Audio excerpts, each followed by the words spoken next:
Pater enters his 7th year with the Boilermakers and returns 3 starters from last year's team that won 26 games. He also welcomes back All-American and preseason Wooden Award candidate Robbie Hummel. Coach, we'll go ahead and start with an opening statement, and then we'll open up the floor for questions. Good morning. Obviously very excited about our season this year, looking forward to blending a lot of guys together with experience and a couple new guys. But just looking forward to Rob Hummel getting back in the fold, and he's looked very good in practices, and getting him back to All-American form when he got hurt the first time a year and a half ago. And I think we have very good senior leadership with Lewis Jackson, Ryan Smith, and Rob Hummel. And then we have 7 guys that have started at least 4 or 5 games in their career, with 5 guys that have started a good chunk of Big Ten seasons, if not a couple Big Ten seasons. So we lose 2 key guys in Etuan Moore and JaJuan Johnson, and offensively we will be a different team.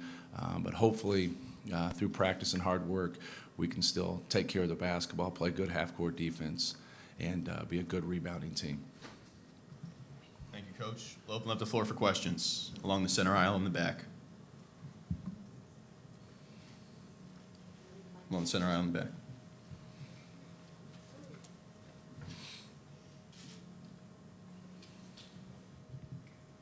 Hi, Matt. It's Marilyn from USA Today. Hello. How soon before we see the Robbie Hummel, before this extended layoff?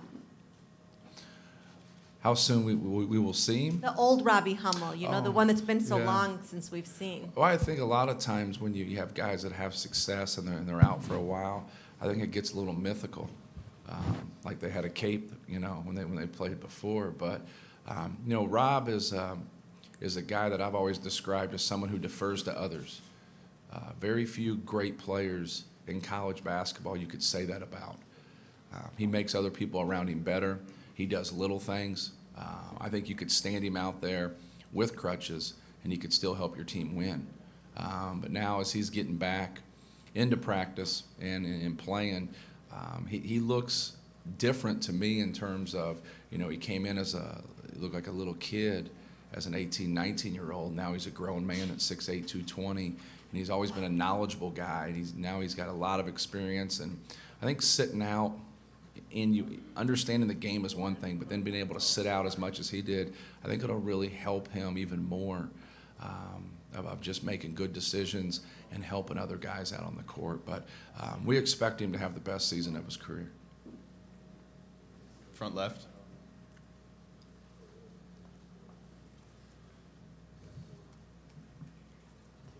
Hey, Matt.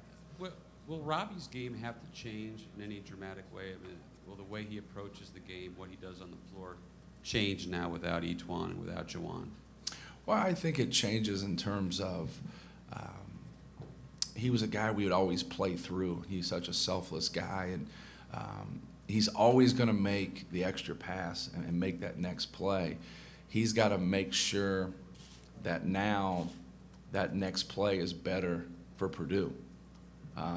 Instead of maybe being a little bit what some people would call selfish in terms of maybe taking that contested shot, I would look at it as an unselfish play, because maybe it's a higher percentage shot than making that extra pass and for that next guy. So we always had Rob with a guy named Chris Kramer, and the 2 of those guys together really made for a great team, along with 2 other scorers, because those guys were so unselfish. But I think he's going to be, he's bigger. I think he's better. And I think he's really going to cause problems for teams in our league in terms of the matchup, and that's something we've always played off in the past. But like I said earlier, I expect him to have the best season of his career, and that's just from watching him here the past couple months. He looks great to me. We're on the right-hand side. Matt, you had the opportunity over the summer to coach Mbakwe. What did you learn about him that maybe you didn't know before as a player and as a person, and how good can he be this season? Well, first of all, I had a very positive experience with him. I thought he was a great player, was a great person, very engaging, good guy, wants to win. They have a stat in international basketball. The first time I got a box score, it said FD. I wanted to know what the heck what's FD mean on a box score, and it's fouls drawn. And Trevor had games of 8, 9, 11, 12, where they simply couldn't guard him because of his brute strength. But he's not just one of the best players in the Big Ten, he's one of the best players in the country. He can dominate the game on the glass. He can dominate it with his shot blocking ability. He's big, he's physical, he's fast, and he's a good teammate.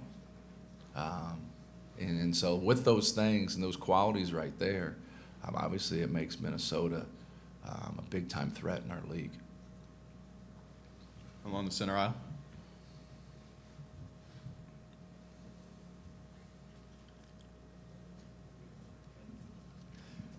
Just a minute ago, a few minutes ago, we heard from Tad Mata about how much Sullinger has worked and different ways he's improved. Right. And at the same time, we've had the announcement of him being the preseason player, and that's with nobody having seen that improvement. So as a coach, when you hear that about a guy who people say might be the best guy in the league, what are you thinking? And what kind of problems does it present to cover him? You just went through that discussion about someone else who it sounded like you could have been talking about Sullinger almost.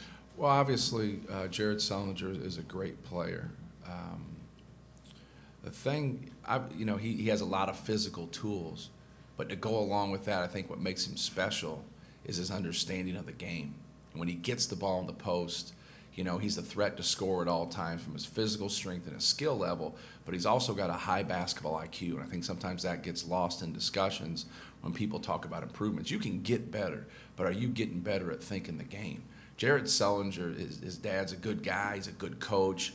He's brought him up in the game, thinking the game, and that to me causes us more problems. Obviously, he's a tough matchup just to start with, but when you stick, Leidy and Buford and Diebler and Kraft with him, and all those guys can dribble, pass, and shoot, they beat us by 25 at their place last year, and it could have been 45. They called off the dogs, and we ended up beating them at our place.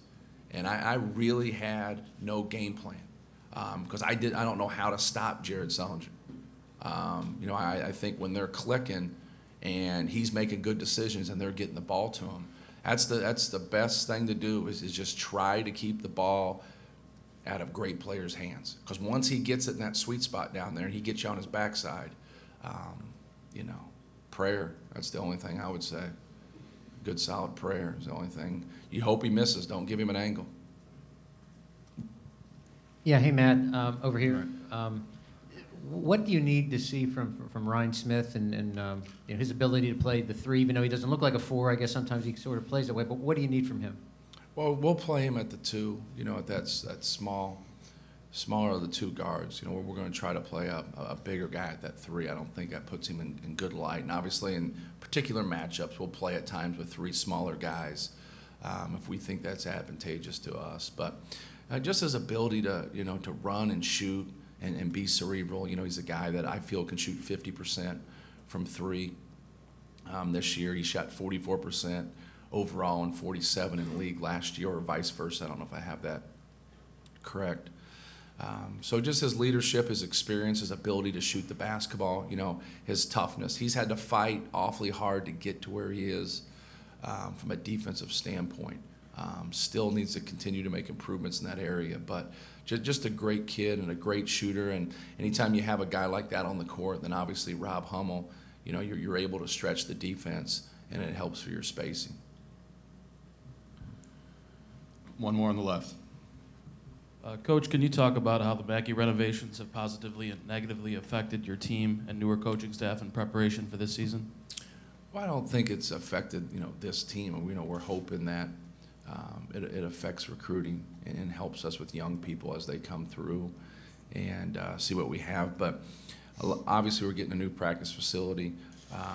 There's an upgrade to Mackey Arena in a lot of areas, but get a new locker room, practice facility, but sports medicine, our academic center, everything has gotten touched, within our program. So it's been great for our players, but you just hope it helps you keep up with the Joneses and it allows you to recruit and stay up with everybody else and help your program.